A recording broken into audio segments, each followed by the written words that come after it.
What the hell happened with this card art that got it pulled from the official TCG Pocket release? And are the accusations of plagiarism on the Pokemon Company accurate in this case? This is actually a much more complex topic than I initially thought, and it took me several days of doing research in order to get a complete picture. In this video, I'm going to recap all the events that happened in the last few days about this specific art. We'll also look at, well, who actually owns fan art? I'll also be taking a look at some previous artworks made by the two artists involved in this making. And we'll also be taking a look at a precedent case where something similar happened in another card game, Magic the Gathering, and briefly touch on some wording around laws of what fair use is. So let's start with what happened. What got this card looking like this? Let's start from the beginning. On the 28th of July 2025, there was an app update for TCG Pocket, preparing for a new set release called Wisdom of Sea and Sky. The actual official release of this set is the 30th of July, about 2 days after. But of course, data miners went into the app update and pulled all the data out, including all the card arts, and leaked all the cards that are coming in the release 2 days after. But on release date, if you're one of the people who are lucky enough to pull one of these, Ho-Oh EX or Lugia EX, which are relatively rare, we're talking about a 1 in 90 pack chance to get one of these immersive arts, well, this is what you see. And that's because the Pokemon Company or Dina or Creatures Inc. or Pokemon Company, whoever it is on the company side, pulled the artwork from these two cards from the official release and put this placeholder in. The reason? Because of this Pokemon fan's artwork, which looks like this. And when they put their own fan art over the Ho-Oh card, you can see that almost pixel for pixel, they're in the exact same shape. While the detailing and the shading are a little different, I think we can all agree that this fan art has just been traced for the new release of the Ho-Oh card. This post was made somewhere between the datamine leak and the official release date, and I guess somebody at the Pokemon Company or Dina had actually picked it up because the actual card art never got officially released. On release day, this is what we got. And along with it, a statement from the Pokemon Company / Dina, stating there was a production issue. And the most important point is that they discovered the card production team provided incorrect reference materials as official documents to the illustrator. And this statement is important because it should have prevented any paranoia that came after that about plagiarism, and they pulled it from the official release. So you weren't even supposed to see the actual card art, besides what happened with the data miners leaks. But I guess that wasn't enough, because on the Japanese Twitter or X, TCG Pocket had to release a second statement, and I'm not sure why they didn't write this in English as well, so I've got it translated just using Google Translate. And it actually just says the same thing but with more detail. However, in this second post, they ask you to refrain from criticizing the illustrator. So I'm guessing there's been a lot of negative comments about the illustrator in question, who traced the Ho-Oh art. Here, they pretty much admit that there was a problem on the company side, not the illustrator. They say that while most illustrations place an emphasis on the illustrator's creativity and individuality, sometimes the illustrator is asked to simply copy the concept sketches created by the card production team, or rather maybe the reference material. And in this case, they did actually request the artist to copy the concept sketch of that Ho-Oh fan art. They didn't actually say whose fan art they used or which fan art it was, but I'm kind of just filling in the blanks here. Now, around this time, the Twitter account of the original fan artist became private. Perhaps they were getting too much unwanted publicity or attention, Or maybe there's some other reason, I'm not sure. But there are 3 points that this fan artist wrote. Number 1 is that this is a commissioned piece, meaning that they are paid to make this artwork. Secondly, they were simply shocked to see the official art using their artwork, and they had no negativity in this post. They weren't asking for compensation or trying to mock the artist in question who copied their art. And in fact, they were hoping it's a fake because the card hadn't actually been released yet. And finally, they said that as a fan of Pokemon, they actually didn't want to believe that this actually happened. We'll be getting back to this post in a moment about the commission. But we gotta answer a bigger question first. Who actually owns the original fan art? And I'm talking about this one here.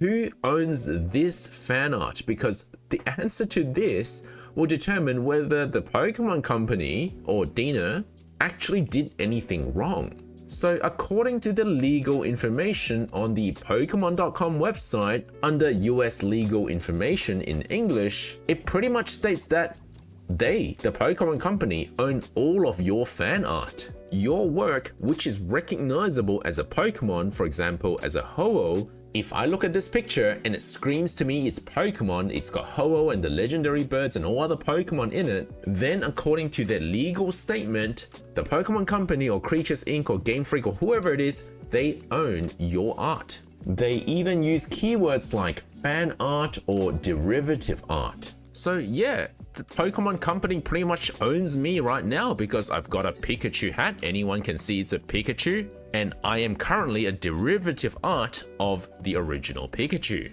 They even state that you, as a fan artist, give up your moral rights to the fan art as well. And they also state that just because the Pokemon Company uses your fan art, it doesn't constitute a right or permission for you to use their intellectual property beyond a personal or non-commercial home use. In other words, it's okay if you don't make a profit, but no one really cares if you don't make a profit anyway because they can't really sue you for anything since you're not making a profit. So I guess we do have a little bit of a problem if this artwork were commissioned, because then it's not really home or personal use. Regardless, according to the legal information from the Pokemon Company, they own your fan art. But is that really true?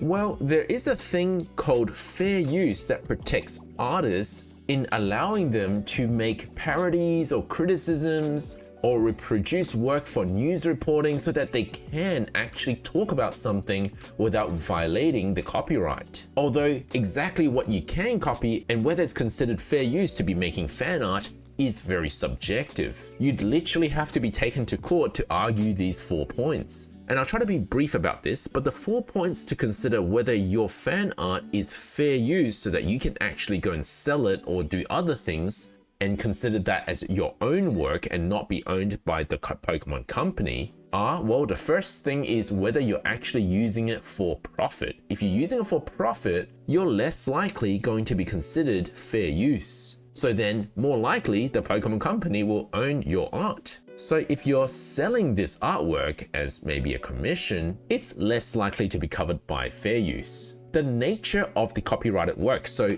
in other words, the original Ho-Oh that was designed by Game Freak. If the original work is a creative work, so such as a novel, movie, a song, and in this case, a game character, then it's less likely you'll get fair use. So this point also doesn't hold up very well for fan artists. How much you use of the original intellectual property, so Ho-Oh, is also important. If you're only using a small portion of maybe just the head of Ho-Oh and then you put it on a chicken, then that's probably okay. But if you're using the entire image of Ho-Oh and entire image intellectual property of every other Pokemon character, then that's less likely to be okay. And then this last point is, how will your fan art affect the original work, so the intellectual property of Ho-Oh, the character, to make future profits or revenues? Let me translate that. Does the fan artist making this artwork affect the ability of the Pokemon Company to make money? And if it does affect the ability to earn of the original work, then again, that's less likely to be fair use. This last point is strange because you could consider that all fan artwork are inhibiting future revenue of the Pokemon company. Because if you draw a Ho-Oh in a certain way, then they can't draw Ho-Oh in that certain way in order to make merch or new art, etc. Which is why they have the clause that they tell you they own your art so that they can draw the same art as the fan art to make future work as well. So this point also doesn't look good for fan art trying to make a profit. Now, which side of fair use does your fan art fall on will therefore be a case-by-case evaluation. And given how strong the Pokemon Company's legal team is, I don't think anybody wants to stand up to the Pokemon Company. So practically speaking, all of our fan art is owned by the Pokemon Company. So in other words, had they actually released this Ho-Oh card, there's not that much that anybody can do about it, legally speaking, since they own the character Ho-Oh. In fact, they probably own the pose, because this is a very classic and canon pose of Ho-Oh. With its wings spread out forwards like a semicircle, it is just what Ho-Oh looks like. So if we were to accuse the Pokemon Company of copying fan art, well then the Pokemon Company can also accuse the fan art of copying Ho-Oh. A little disclaimer for myself is, well, I'm not a lawyer, I've never studied law, I am simply trying to interpret all of this from a layman's perspective. And a second disclaimer is I am using the US legal information from the Pokemon and also US fair use statements. However, the actual fan artist is based in China and the Pokemon Company is, I guess, partly based in Japan. So this is an international lawsuit which may require us to look at the local laws rather than the US laws. Although the X post was posted on an American platform, so I'm not sure if that has any relevance. Since I'm not a legal expert, let's see what legal experts have to say. So this is actually posted on IGN.com. Speaking to IGN yesterday, a video game industry legal expert basically said that the Pokemon's company legal terms on fan art is an acknowledgement that fans will create their own art whether they like it or not, but that ultimately, from a legal standpoint, any publicly shared designs fall under the ownership of the Pokemon Company. So this is not just my interpretation, this is something that a legal expert had actually said as well.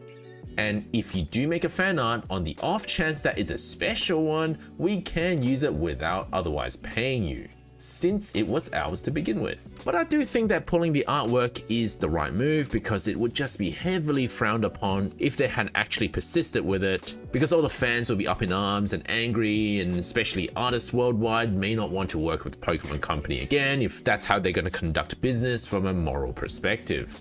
But there's actually one additional layer, another problem arising from the artwork by the fan artist. And I'm trying to avoid using actual names here, even though anyone can see and it's been known who the fan artists are and the actual artists who made the copied work as well. The reason is it could have happened to any fan artist out there. However, not every fan artist might have done something like this. And if we're going back to the commission work, who actually commissioned that artwork? And why does it look so similar to this figure? Well, as it turns out, most likely this company called PC House had commissioned that fan artist to make that artwork in order for them to make this figure. This figure was reportedly made after the fan art, so it's not the fan art copying this figure, it's the other way around. And it turns out that's not the only figure that's been related to the fan artist's work from PC House. If we look at this one here, by the way, these figures look amazing. Even though they're bootleg, they're not official, they just look really good. Now, I don't have access to the original Twitter from the fan artist anymore since it's privated, but a Google search, you'll find quite a few images relating to PC House figures to, well, artwork like this. And there's also this very adorable Evolutions one that is based on this fan art. So it was probably not just a one-time thing that the fan artist was commissioned to make artwork that will subsequently be made into figures sold at anywhere between 50 to 250 USD a piece by PC House. Of course, it's important to note that this kind of thing is commonplace. It is simply that we're focused on the Ho-Oh one right now. And in fact, the fan artist acknowledged this in another public post on the day of release of the expansion, and I Google translated it, and it's all positive words. They said that they're very grateful for the operations team for their attention and their response. And again, this is just Google translation. And thank you for promptly removing the image. But what they also said was they merely completed a commissioned work and had no involvement with the model production. I guess that means the PC House productions, the figures. It's not explicitly stated which company they're talking about or which business they're talking about, but it's assumed to be PC House. And they're not involved in any subsequent production, sales, or profits sharing. And they admit it actually reflects poorly on their understanding of copyright at the time. And they have actually reflected on it and would try to be more careful with the intended use of their artwork in the future. In other words, who they associate with. I guess maybe PC House is the villain here. But this is a completely separate incident. This is a completely different lawsuit if it went down that pathway to the morality of whether Pokemon Company should have traced a fan art. By the way, if you're interested, you can actually find the unboxing video of this Ho-Oh figure on Bilibili, one of the Chinese video platforms, and it looks pretty nice. I'm not trying to promote it or anything, I just thought I'd show you guys since I saw it when I was doing the research. It's one of those things that I wish the Pokemon Company would actually make their own of so that we can just buy an official version of it, although probably for a much higher price. So I think we all pretty much agree that tracing someone else's artwork, whether it's fan art or not, is not great. It's not a good look, and even if it's legal for them to do so, we wouldn't be very happy with it. So the artists really shouldn't have done that, unless they were told to do it, which they were, and the Pokemon Company admitted to that. And sometimes we have to consider deadlines as well. This game is pumping out a new pack every month, and I guess it could be a huge problem in terms of crunch time for game developers and artists alike. And perhaps to the artists, tracing isn't actually that bad, considering that that's actually commonplace, because if you look at some of the Planeta arts that we actually talked about in another video, so like this Moltres EX here, which looks like the Premium Pass promo Moltres EX, because well, they actually used the same model, just repositioned a little differently. I don't imagine a huge amount of extra time went into producing this other version of pretty much the same Moltres model. The same thing happened with Darkrai. This Darkrai EX and this Darkrai EX just look like mirror images of each other, but it turns out they're from, well, the same 3D modeling group that made the artwork, so I guess it kind of makes sense. It's just a shame that we actually have to pay for one of them via the Premium Pass. And by the way, this middle one, the 2-star version, is also by Planeta. And you can see from the shading that, well, actually they use the same model, whereas this Darkrai art and this Darkrai art, well, they're totally different. And again, we actually talked about this one here, Tapu Koko EX. This is the one that came with the Premium Pass, and then this one came with the set. But otherwise, they look largely the same and do the same attacks, so there's really not that much different between the two card arts. And you can see the sort of the shadows and the shading is about the same for the 2-star version as well, and all three are indeed made by Planeta. So in this case, it wasn't so much tracing, but using the same models, and perhaps that just saves a lot of time. But even within the same company, Planeta, there's different artists, so they probably all just use the same models. I guess in their case, that would be the reference material. Which is why if you're told to trace over a Ho-Oh art that was given to you as an official art, it's actually not that strange. You've actually been paying for recycled works with your Premium Pass. Okay, so by all available information we have so far, it seems there's nothing that this artist did wrong with making and tracing this artwork, but it had to be pulled, otherwise the actual Pokemon Company would be in trouble with its fans. And in fact, people actually tried to look for previous plagiarism just to see if there's any history of wrongdoing, and so far nothing's come to light. In fact, this post has now been marked as misleading or false information because, well, they did nothing wrong, and the Pokemon Company has admitted to it. In fact, during my research, I found some really nice artworks by this artist. Here are some of the work that this artist has done. And we've got this amazing Greninja, and a lot of people really like this Zoroark V-Star. This Landorus and this Shiftry, you can really see the same art style in all of these full artworks. And they even did this Hatsune Miku one, which I thought looked amazing. And these are some of the other ones that they did for Magic the Gathering, and there's been no issues so far that surfaced. For Pokemon TCG Pocket, this artist only made Lugia and Ho-Oh Immersive. They haven't done any other works, although I would like to see them return for future Pocket releases. While we're here, now I don't do any Magic the Gathering content, but there is a precedent case on plagiarism that I came across during my research. There was one artist who got fired for plagiarism because one of their artworks included designs from other artists. And in this case, the artist did come forwards and apologized and tried to make amends, so the situation is a little bit different. Although there is a reason why I decided to bring this up, and it is the slight difference with the Pokemon Company's stance on derivative art or fan art.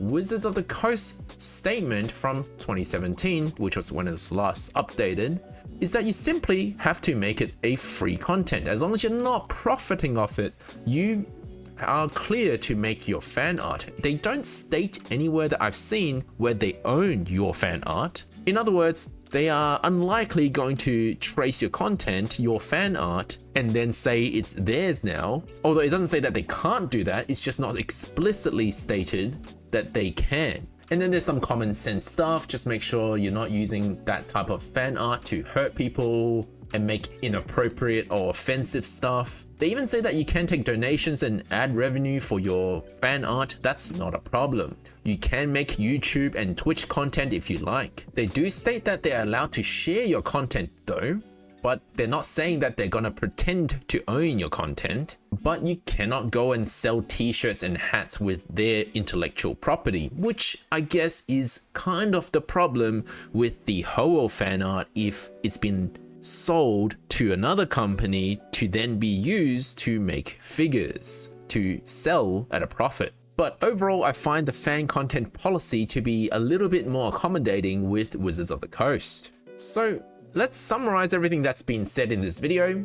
The most important point: who was at fault for what happened? Well, as it turns out, Pokemon Company or Dina has already admitted that it was their fault for providing the wrong reference material to the artist, and I'm assuming they asked them to trace that work, and so they did as requested, but somebody who was providing that reference material didn't background check their reference material. That person is at fault, which is on the company side, and I guess we'll never find out who that is. And not that it really matters, mistakes do get made. At least they pulled the art and admitted the error. They haven't really given any credits to the original artist, but at this point I'm a little bit worried that by crediting them, it might cause more problems because, well, the fan artist kind of violated their intellectual property as well. At the same time, if they do credit the original artist, the fan artist, could they subsequently be liable for any royalties if this card art had actually been released? As a final point to this video, I'd like to say that, look, there's been a lot of negativity in the social media, which can actually affect potential work for both artists involved.